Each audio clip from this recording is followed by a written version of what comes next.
شكرا لك لطفل مشاعر. يأخذنا الشعر إلى أعالي السماء، يسافر فينا عبر السهول والوديان، ليشعرنا راية حب في أعالي الجبال.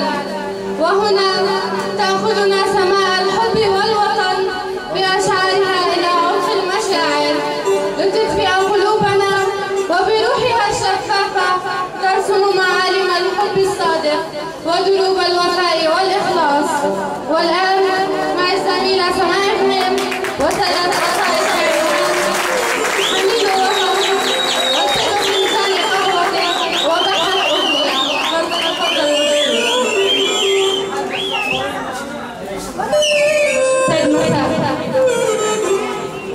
القصيدة الأولى بعنوان حنين وفاء. حنين وفاء. كان لجدتي خبز برائحة الوطن يطعمنا الانتماء والذكرى، وكان لنا ساقية على حافة الجدول تسقي الثغر ابتسامات، وحينما اجتاحنا الرحيل جف الخبز وسقطت الساقية وقتل طعم الوطن، أصبح بمذاق الحرب، بمذاق الموت، وبمذاق الغربة. كانت تبني أعشاشها على صدر الأحلام، تفقس غياب، تطير حول الرأس، فتصيبنا بدوار الحنين للوطن. كان لي جار يستيقظ في كل صباح، يشرب قهوته على أنغام خيط، ويحمل سيجارة بين أصابعه، يدخل نصفها والنصف الآخر يدخله الصمت، فدخله الموت. مات جاري وفي يده فنجان قهوته، لم يكتسي نصفها بعد. موت غريب. الغريب في الأمر أنه لم يدخن يومها سيجارة، أظن أنها أخبرته بموعد موته فهجرها فمات. قال لي صديقي يوما: من أراد الموت فليرحل وليأخذ بصحبته عقاب السجائر وبعض الوطن. قلت له: ولم عقاب السجائر؟ ولم بعض الوطن؟ لم ليس كله؟ قال لي: عقاب السجائر يا صديقتي كي لا يموت، وبعض الوطن كي تبقى روحه هنا. صدقا كان يقول. ظننت أنني أتقن الرحيل، فوجدت أنه يتقن الموت.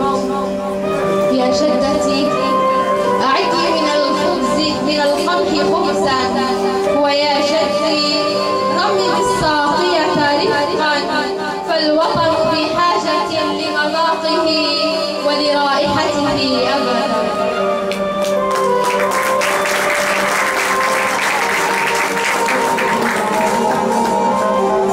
سر فنجان قهوتك يذوب دمك في مقلتين، ويقفو حبك على صدر جفنين، فيرتعش حزنا من حزني ودمعي. يا رجلي، كم أنا متيمة بأسباب سقوطي فيك وبعلامات الاستفهام التي أرسمها أمام أسئلتي حينما أسألني ولا أجاب. كم أشتهي عينيك وفنجان القهوة المقتول في كفيك.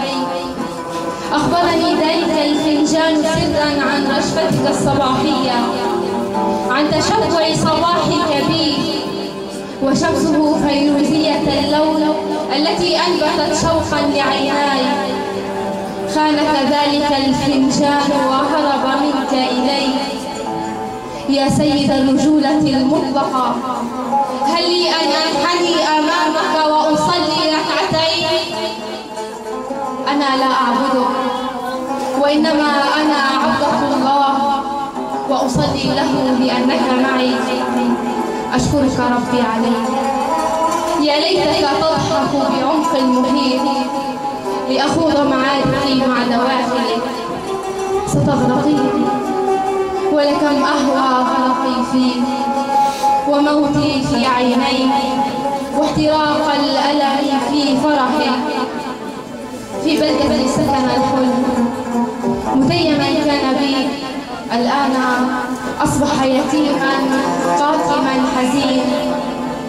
لم أنساك يوما ولم أنم على وسادة غير صدرك ولم أحلم سوى بك، ولكن الموت كان الفاصل الحتمي بيني وبينك. ربما موت الروح وربما موتي وربما الفراق من قضى نهبه لأجلنا.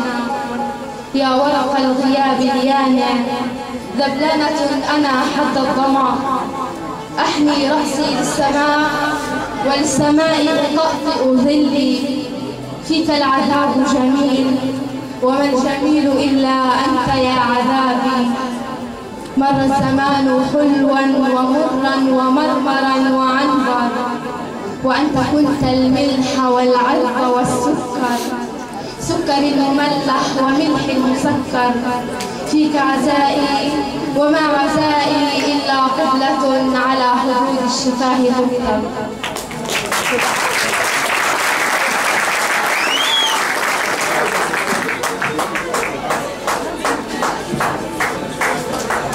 بحث أغنية. بعض الأحلام تطلق على الأشياء رغما عنها، أو هي تطلق ادعاءاتها لأنها ملت نفسها. قد ننطلق خلف الحديث بسرعة الضوء، ولكن الوقت يقتل كل سبل مؤذية للنوم. النوم كم أشتهيك أيها الأحمق، وكم أحن لرائحة الكابوس، لرائحة الحلم المتلعثم بين ذرات عرق تغسل رائحة كابوس ممتزج بك. في زاويته يقتل هو غائبا غائما مسودا كوجه محاق معلق بطرف السماء يتمدد على باطن السحاب فيلونها بالسواد.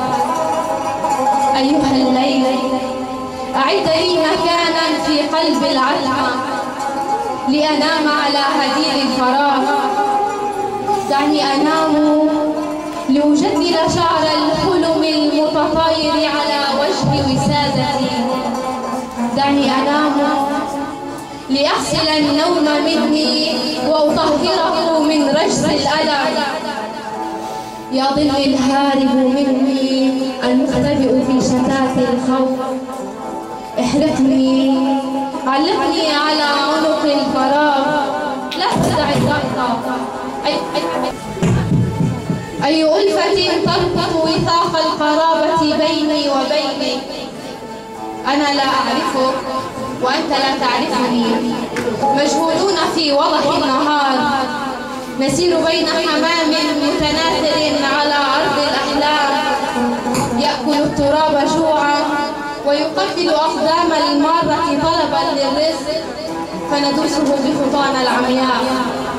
أيتها الحياة اتغيني من جحرك 1000 مرة لأتعلم درسا لا أفقهه إلا بعد حين، ولا يفقهني منذ بدأني بحرف أنا وانتهى بحرف كنا.